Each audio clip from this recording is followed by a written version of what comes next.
Chinese research vessels were spotted inside the Philippine Exclusive Economic Zone, or EEZ, as Beijing brands the Philippines a troublemaker, a claim strongly denied by the Philippine Coast Guard. Our Patrick De Jesus narrates the report.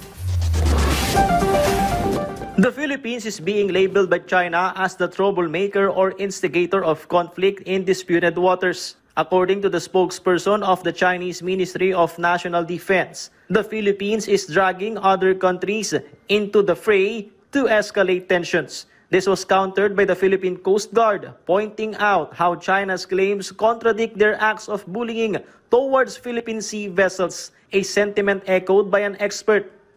Despite of all this, the Philippine Coast Guard still maintained professionalism. We never responded to such bullying tactics ng People's Republic of China. As a matter of fact, ang Philippine Coast Guard ay umaayon sa guidance ng ating Pangulo ng pagtitimpi. Well, that's their current propaganda line. They're trying to get the rest of the region and the international community up against us. I don't pay attention to it. I would just ignore it kasi everyone else also knows naman who's the real troublemaker. We're not the ones going over 1,000 miles to create trouble. I think it highlights also their kind of desperation din. 3 China Coast Guard vessels were monitored in the vicinity of Scarborough Shoal, returning after inclement weather. The Philippine Coast Guard is also monitoring 3 Chinese research vessels inside the Philippines Exclusive Economic Zone in the West Philippine Sea.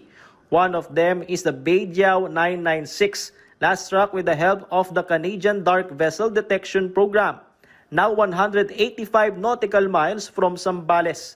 Meanwhile, 2 vessels, the multi-purpose research vessel Zhang Yang Hong 10 and unmanned drone carrier Zhu Hai Yun, entered the country's EEZ together on July 25.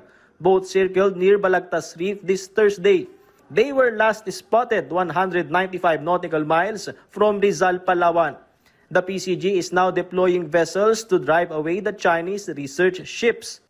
If proven that they are actually conducting marine scientific research, we have to document this and, of course, submit this to proper authorities for us to act on these illegal activities of the People's Republic of China.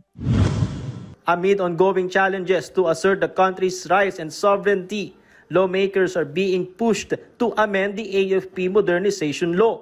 The appeal came directly from Defense Secretary Gilberto Teodoro Jr. and was supported by the Armed Forces of the Philippines. Alam natin na nag-o-obsolete ang mga kagamitan in a much shorter time. Walang bansa sa mundo na may independent foreign policy na walang malakas na sandatahan. Kasi ang kapayapaan, ang independensya, hindi yan libre. Pinaglalabanan yan or pinaghahandaan upang walang tangkang guluhin ito.